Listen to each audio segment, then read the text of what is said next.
আলাইকুম রহমতুল্লাহি ওয়া বারাকাতুহু।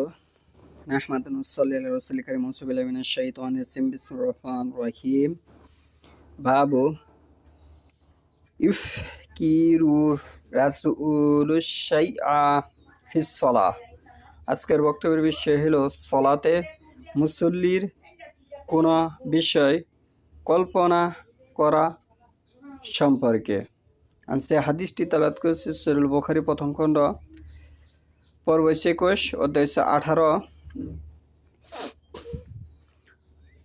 হাদিস নম্বর হচ্ছে 1221।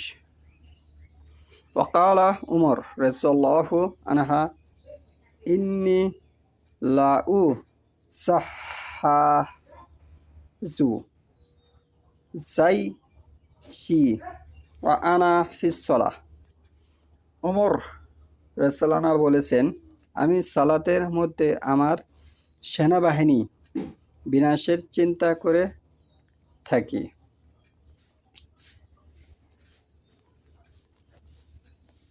ইবনু আবি মুলাইকা আন উকবা ইবনুল হারিস কালা সাল্লাইতু মা আন-নবী সাল্লাল্লাহু আলাইহি ওয়াসাল্লাম আল আসরি ফালাম্মা সাল্লামা কামা সারিআন দাখালা আলা বাআজি নিসাই সুম্মা কারাআসা ওয়া রাআ মা ফি বুসুহিল কাওমি মিন তাআজ্জুবিহিম লিসুরআতিহি ফাকালা যাকারতু ওয়া আনা ফিস সালাতি তিবরান ইনদানা ফা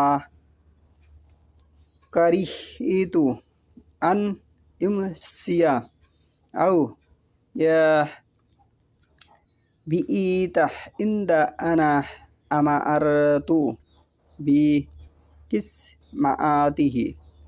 উকবা ইবনু হারিস রাদিয়াল্লাহু হতে বর্ণিত, তিনি বলেন, আমি নবী সাল্লাল্লাহু সঙ্গে আসরের সালাত আদায় করলাম।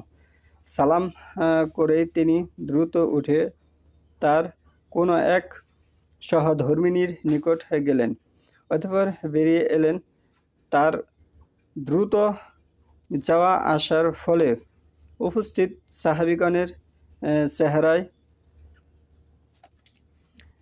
বিস্ময় আভাস দেখে তিনি বললেন, সালাতে আমার নিকট রাখা একটি সোনার টুকরার কথা আমার মনে পড়ে গেল। সন্ধ্যায় বা রাতে তা আমার নিকট থাকবে।